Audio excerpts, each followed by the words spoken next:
All right, guys, so this is an important video.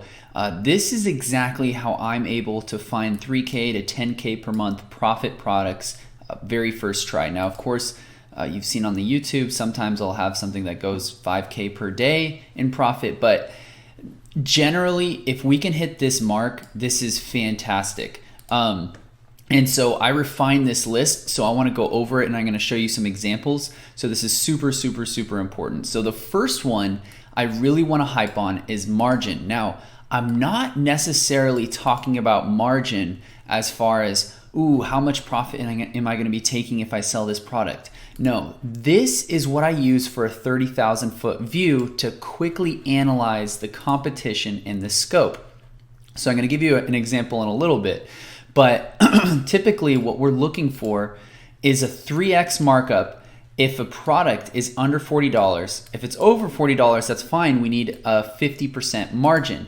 This is just because of the simple supply and demand curve, right? If there's a lot of competition, a lot of supply, and a good amount of demand, well, the price is actually going to lower, and you're going to see that there's very thin margins. And I personally don't want to sell in a space where I have to do like circus acrobatics in order to get a sale. So a good example is actually this one right here. So these are hearing aids. Now, this is one good example of kind of looking at the landscape. You can get these things for about like 30 bucks and people are selling it for 100 to 200, and it's really a unicorn product. It's not really likely that you're going to find something like this, and you can see that people are starting to catch on. Look, now people are selling it for $64, so now we're at a 50% margin. And you can keep on going down the line and seeing all these other products. But nonetheless, there are people making an absolute killing like Nano hearing aids. Now, another example that's a little bit more fair is like this, tactical gloves. These are gloves that you can actually get for around $5. And people are willing to pay $20 to $35. Well, this is actually not the tactical gloves we're looking for. It's actually just these two. And so this is a great example. Now, an example of it being very saturated is like this, custom socks. Now, originally you could have sold these things for 29 bucks easy. Now, as a lot of people started getting into this, now the margins are getting thinner, and look, you have people selling it for $12.95. Like, that's how much, truthfully, you can get it with shipping. So this is absolutely ridiculous. This is a good example if you're seeing a lot of Alibaba, a lot of Best Buy. It's just not worth to get into. Now, remember, this is just, we're going over an overview, just as a broad overview, and then I'm going to start getting into more and more details. So this actually kind of brings me into my next point, which is opportunity.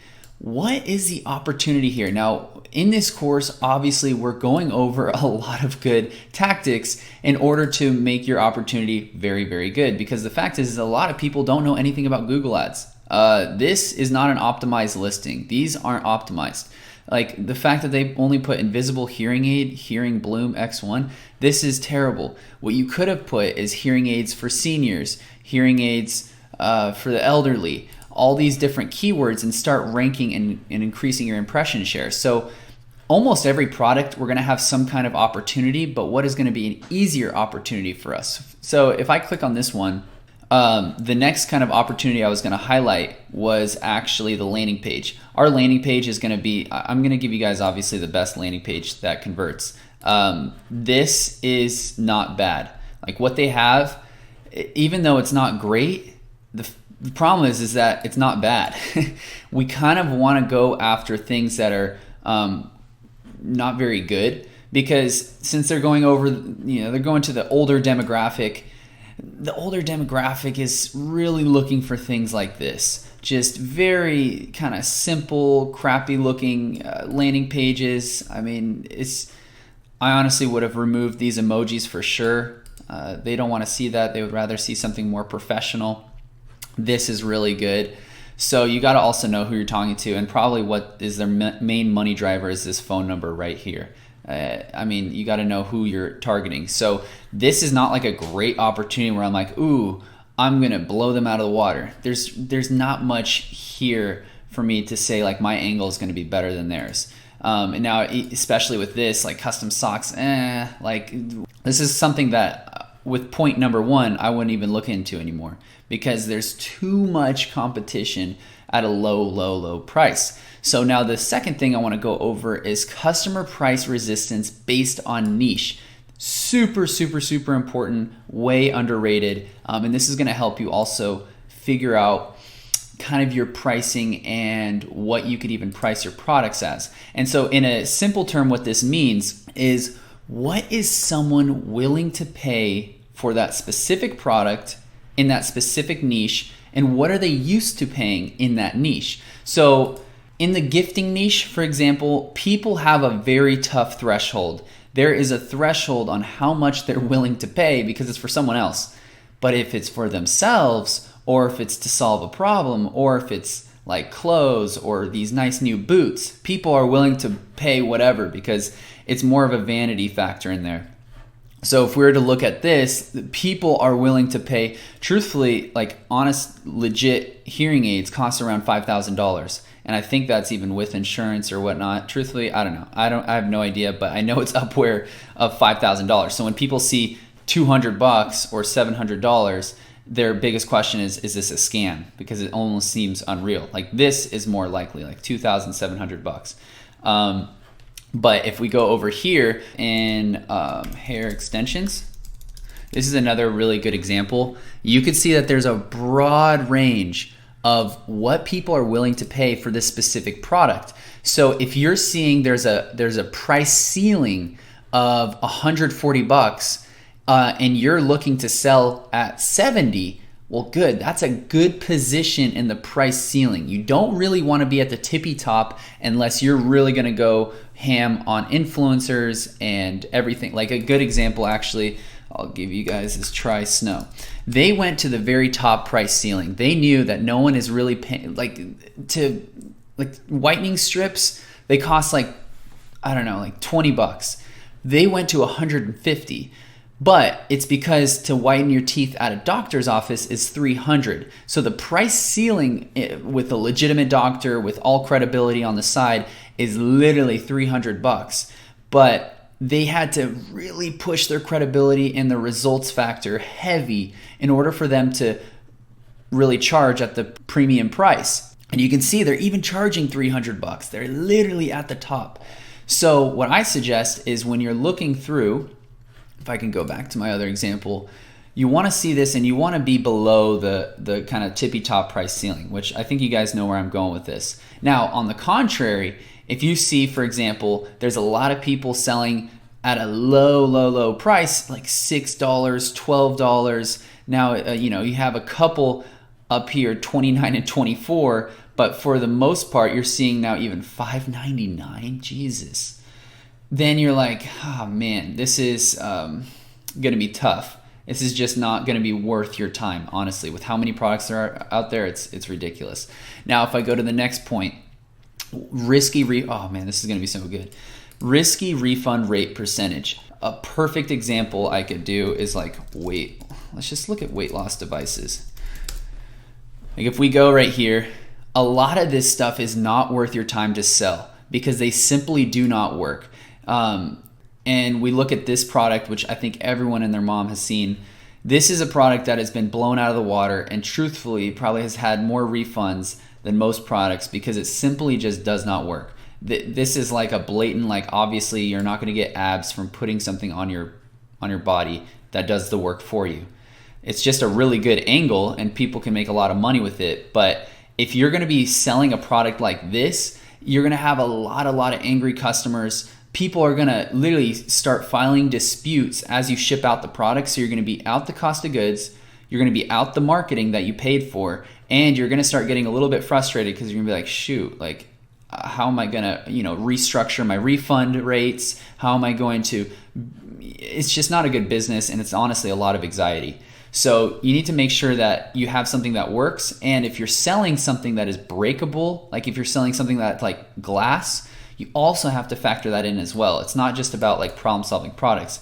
Even products that simply don't work or have technical issues, you need to figure that out right away with your supplier because that's going to increase your margin. You want to try to go really low on refund rate. And even another thing that I've been experiencing is like user manuals. Redo your user manuals exactly how the customer wants. If they have a bunch of questions and they're pissed off about the user manual, they will literally file a dispute. And they're like, I don't know how to use it. So people are kind of weird on that one. Now, the next one is SKU simplicity. You do not want to have a ton of SKUs because as you start scaling, you're going to have to be really savvy on stock prediction. Like, ooh, we need a small, a medium, a large, a black medium, a black large, a red medium. Like, it's going to get very, very, very complicated, and it's going to actually really hurt. Like, it's going to hurt your profits because there's no way you can constantly stay in stock unless you're going to really hedge your bets and buy a lot of stock up front. I personally don't like to do that. A good example is actually this. If we look at these hair extensions, if I was to go into this space, I would look to just narrow it down to like a specific type of hair. So if we went to something that's a little bit more specific, we could see that yes, there's different sizes, but there's less colors. Natural black, okay, cool. And there's just like a couple different sizes for the length of the hair. This is something I would lean more towards. So this is just one example, and I'm sure you guys kind of know where I'm going with this, but simplify your life with SKUs, and you'll really thank me later. So then the next one is demand and seasonality. This is really huge, and I really want to hype on seasonality because this is obviously where I first started. Seasonality means like, Christmas, Valentine's Day, Mother's Day, or even winter or summer. So that becomes a blessing and a curse because if we look at, I'll just actually draw it out. So some issues you might not notice with seasonality is if you time out the season right, you'll be like, oh man, there's no issues. This is great. Like, I'm getting all these sales. Like, I am so happy. But then as soon as the season starts to die, you're like, oh shit, I hired these people. I figured out my systems. I'm perfecting my ads, and all of a sudden now everything's going down. Now, how am I going to keep the extra new hires? When is the seasonality going to go back up? And so you're playing this game, a really tough guessing game, and plus you're going to have to like predict stock unless you're going to just go straight into drop shipping, which with the seasonality products, I was just drop shipping. So like, for me specifically, when it became to like Valentine's Day, oh, huge. And then I had, Mother's Day, Father's Day, and then, a couple little holidays here, but then, ooh, Christmas. And then after that, oops, dead for another month. So it was super hard to predict, who's on the team, how are we going to keep you guys? Oh, I promise we're going to still have a business by next Christmas.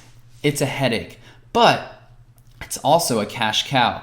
Because when you're up, you're banking on it, and it's definitely one of the easier ways to make money. Now, for example, if you were to go into, I don't know if you've seen this yet, but if we were to look at like Valentine's Day, everyone is looking at buying like a teddy bear, and so what a lot of people sell every single year, not just last year or the year before that, every damn year, it's unreal. It kind of surprises me. Are those flower teddy bears. You could see like $200. That's actually ridiculous, but around $60 is probably the range that I personally would sell.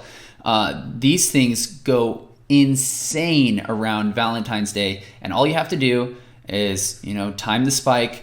Okay, great, you got a lot of sales, and then after that, how are you gonna maintain that? I have no idea. But it's a good way to get started if you really want to, but understand it is a complete blessing and a curse. So if we were to look at like, custom gifts, if you were to go into like the customizable gifts, like even like custom necklaces and everything, this is a nice way to look at like where your spikes could be for seasonality.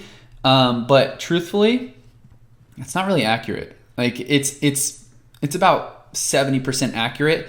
But sometimes you'll notice that, shoot, your Valentine's Day is going to be whew, and then every other day is like, it's okay. But then it spikes up again. And now, why isn't this completely accurate? Well, because even though there is demand here, it's not factoring in the competition. So some months you might have more competition than others. Like Christmas, you will see a huge spike, but is it going to be what looks to be 10 times more sales and profit than, let's just say, this spike, it could not be. It could be, 2 times more. So hopefully that makes sense.